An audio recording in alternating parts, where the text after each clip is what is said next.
Hello friends, स्वागत है आपका बाईपी एजुकेशन ट्रिक चैनल पर। दोस्तों, मेरे इस चैनल पर आपको यूपी बोर्ड का सिलेबस कराया जा रहा है और यूपी बोर्ड के सिलेबस में चल रहा है इस समय इंटर एजी की जूलॉजी। इंटर एजी की जूलॉजी में चैप्टर 3 कोशिका संरचना एवं कार्य। तो दोस्तों, इस चैप्टर से सब कुछ हम पढ़ चुके हैं। 2 टॉपिक बचे हैं हमारे पास, एक है माइटोकॉन्ड्रिया और दूसरा है राइबोसोम। तो इस वीडियो में हम माइटोकॉन्ड्रिया पर चर्चा करेंगे, माइटोकॉन्ड्रिया के बारे में पढ़ेंगे। कुछ स्टूडेंट से आज मैं कहना चाहूँगा कि आप मेरे चैनल पे नए आए हैं या अभी तक आपने मेरे चैनल को सब्सक्राइब नहीं करा है, तो नीचे क्या है, रेड कलर के सब्सक्राइब बटन पे क्लिक कर दें और बराबर में बेल आइकन की घंटी है उसको भी प्रेस कर दें। इससे क्या होगा कि जब भी मैं वीडियो को अपलोड करूँगा तो उसका नोटिफिकेशन सबसे पहले आपके पास पहुँच जाएगा। तो दोस्तों, ज़्यादा से ज़्यादा वीडियो को लाइक करिए और अपने दोस्तों को शेयर करिए। चलिए करते हैं टॉपिक की शुरुआत। देखिए, टॉपिक का नाम है वो है माइटोकॉन्ड्रिया। माइटोकॉन्ड्रिया, ठीक, जैसा कि 11 एजी में आपने बॉटनी में भी माइटोकॉन्ड्रिया के बारे में पढ़ा होगा। सबसे पहले हम करेंगे डायग्राम्स की बात, यानी चित्र की बात। तो जैसे जैसे हम चित्र बनाते जाएं वैसे वैसे आप चित्र बनाते जाना। देखिए, इस प्रकार से आप पहले चित्र बना लीजिए।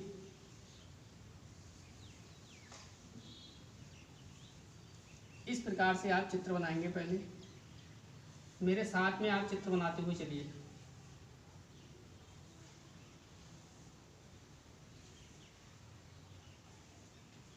मेरे साथ साथ आप भी चित्र बनाते हुए चलना है आपको भी।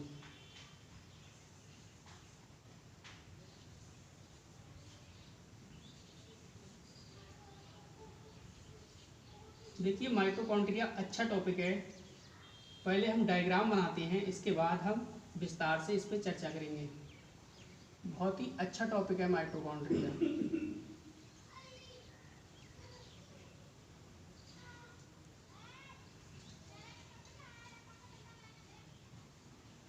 इस प्रकार से आप माइटोकॉन्ड्रिया का चित्र बनाइए। जैसे ये तैयार हो रहा है, जैसे जैसे मैं बना रहा हूँ आप भी वैसे वैसे बनाइए।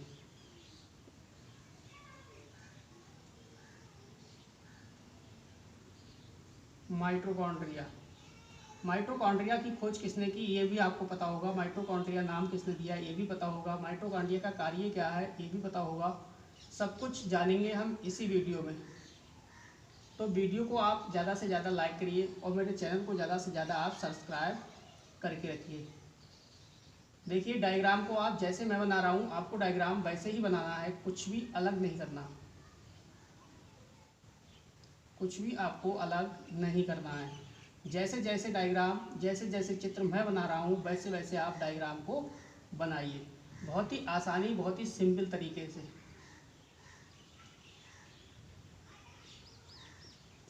इस प्रकार से आप डायग्राम बनाइए, चित्र बनाइए।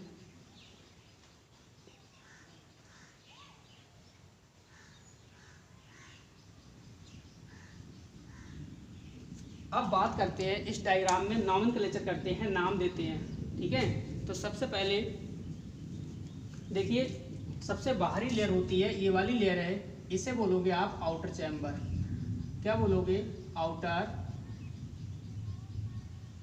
चैम्बर, बाहरी कक्ष या बाह्य कक्ष। इसके बाद अंदर वाले के लिए बोलोगे आप इनर चैम्बर, इनर चैम्बर। 2 चीज़ें हो गई। सबसे बाहरी लेयर को हमने बोला आउटर चैम्बर, बाह्य कक्ष, और इससे अंदर वाली लेयर को बोला इंटर चैम्बर, अंत कक्ष। इसके बाद ये आपका देखिए, इसमें डीएनए प्रेजेंट है। डीएनए की फुल फॉर्म होती है डीऑक्सी राइबोन्यूक्लिक एसिड। ये आपका डीएनए हो गया, ठीक है। इसके बाद इसमें इंट्रासेलुलर अवकाश पाया जाता है। ये देखिए जो स्पेस है, इस ये क्या है? इंट्रासेलुलर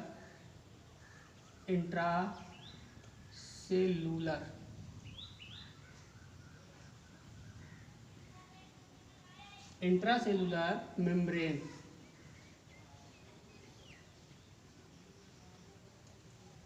अगर हम इंट्रासेलुलर की हिंदी की बात करें तो हो जाएगा आपका अंतराकोशिकीय।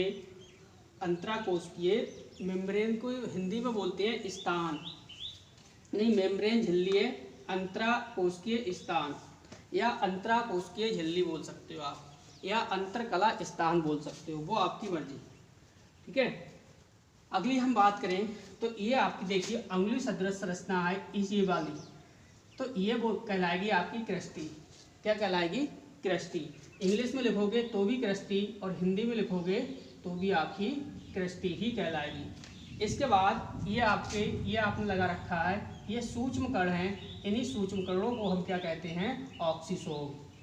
क्या है ये? ऑक्सीसोम। अब देखते हैं क्या बचा है। अब इसमें देखिए तरल पदार्थ आप भर दीजिए, ये तरल पदार्थ भर दीजिए इसमें। ये तरल पदार्थ जो है ये कहलाएगा आपका मैट्रिक्स। क्या कहलाएगा? मैट्रिक्स।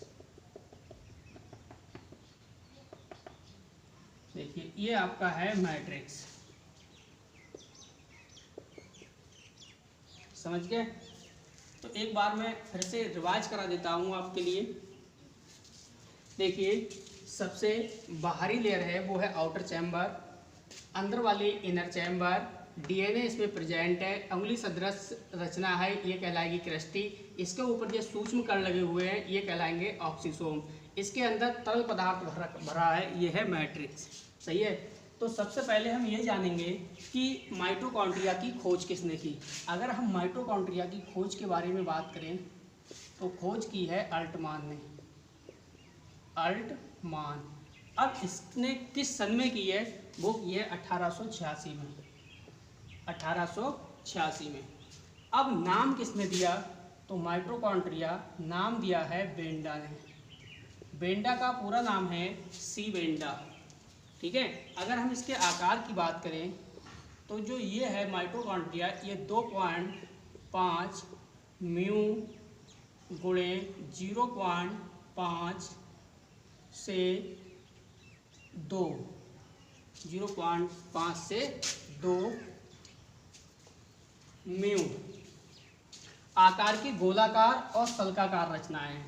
ये कैसी रचनाएं हैं? गोलाकार एवं सल्काकार। सल्काकार रचनाएं होती हैं। अगर मैं आगे बात करूं तो आपको ये पता है कि माइटोकॉन्ड्रिया दोहरी इकाई रचना वाली है। देखिए एक कोशिका कला ये है, दूसरी ये है, तो आप सीधे सीधे बोल सकते हो कि माइटोकॉन्ड्रिया दोहरी इकाई झिल्ली से घिरी संरचना है। ये देखिए दोहरी इकाई कैसे है, एक इकाई ये है, दूसरी इकाई ये है, तो ये दोहरी इकाई हो गई। इस प्रकार से माइटोकॉन्ड्रिया की संरचना दोहरी इकाई वाली संरचना है। या सीधे सीधे बोल सकते हो माइटोकॉन्ड्रिया दोहरी इकाई झिल्ली से घिरी संरचना होती है। प्रत्येक इकाई लगभग, अब हम इसकी बात करेंगे। देखिए एक ये है इकाई, एक ये इकाई, तो ये दोहरी इकाई से माइटोकॉन्ड्रिया की संरचना घिरी हुई है, दोहरी इकाई से बनी हुई है।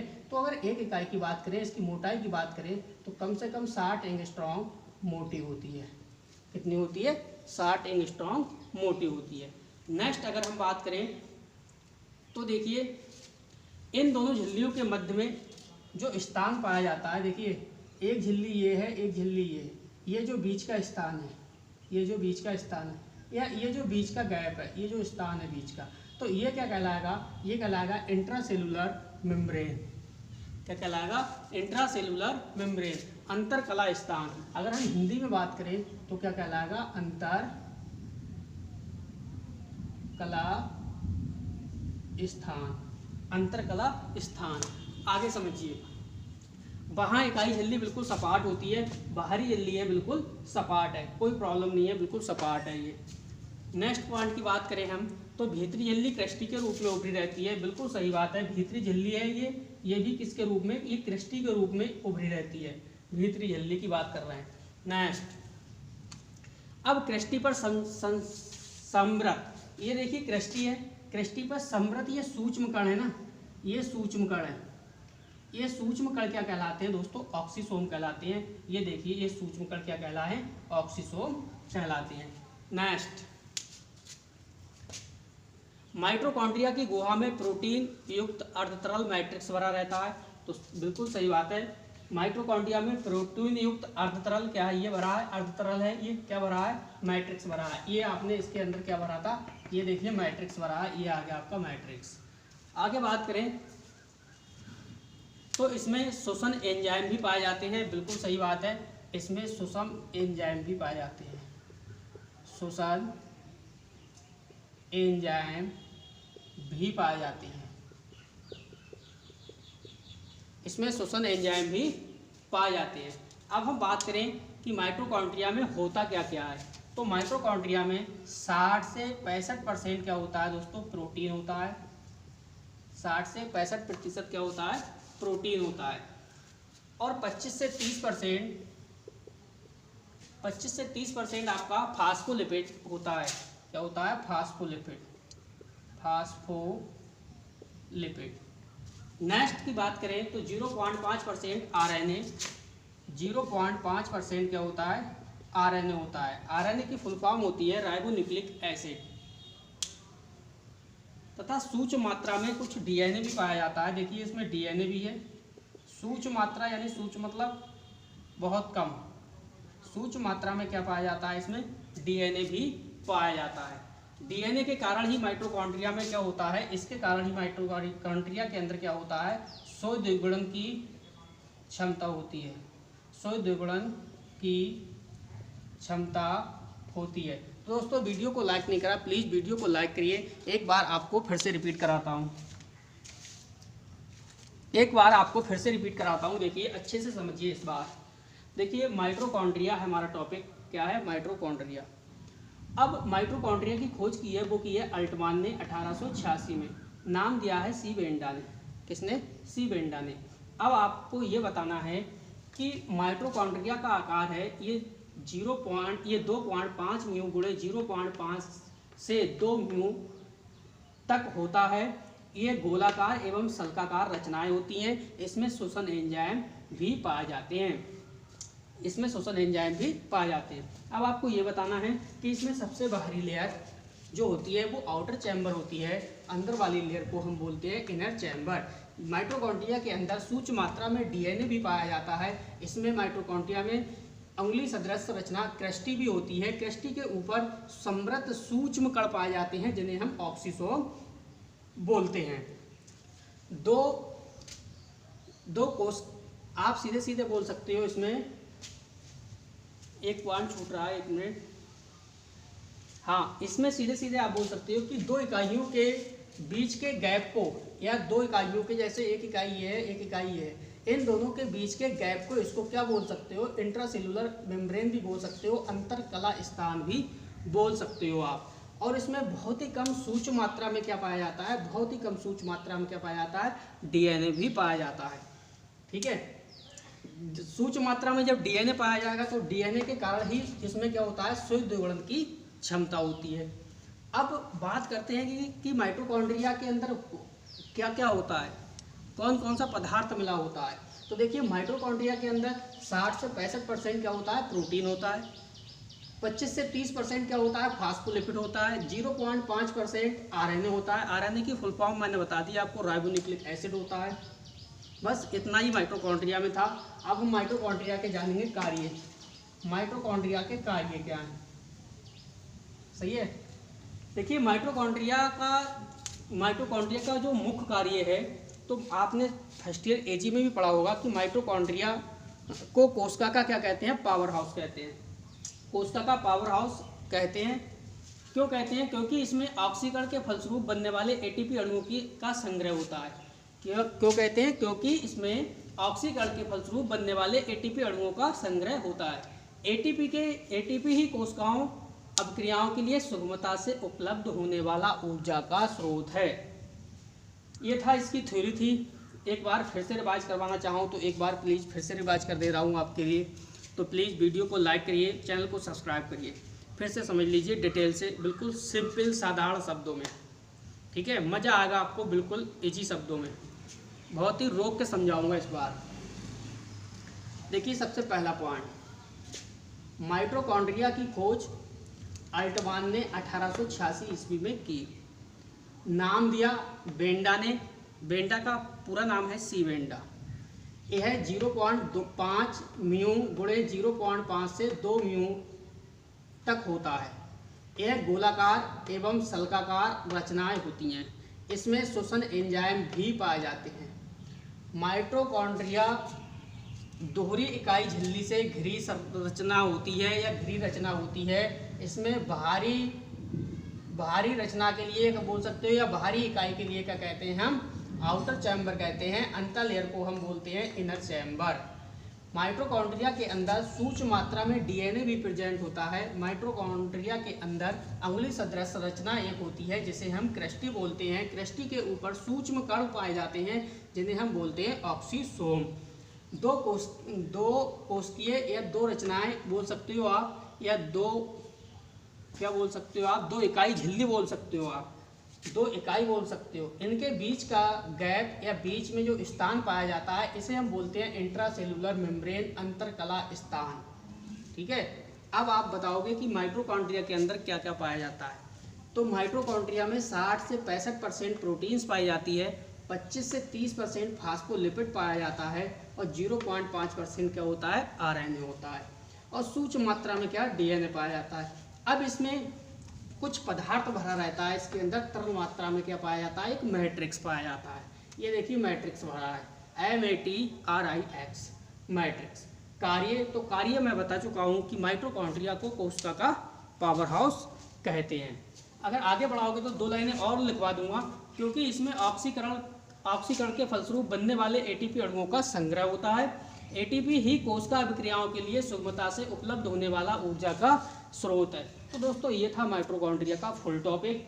अब अगर आपको नोट्स चाहिए, हस्तलिखे नोट्स चाहिए दोस्तों, जैसा मैं पढ़ाता हूँ वैसे ही अपने शब्दों में नोट्स लिखवाता हूँ। ठीक है, जो जो मैंने बोला है वही मेरे नोट्स होंगे। तो दोस्तों मेरे नोट्स प्राप्त करने के लिए आप 8650415957 पे संपर्क करिए, व्हाट्सअप करिए, अपना नाम बताइए, अपना क्लास बताइए, अपना जिला बताइए, तुरंत आपको अपने ग्रुप में ऐड कर लिया जाएगा। ठीक है, इसके बाद आपको नोट्स मिल जाएंगे। तो दोस्तों इस टॉपिक के सारे नोट्स आपको शाम तक अपने व्हाट्सएप ग्रुप में सेंड कर दिए जाएंगे। तो दोस्तों बस इस वीडियो में इतना ही। वीडियो देखने के लिए आपका बहुत बहुत धन्यवाद। आपका दिन शुभ हो।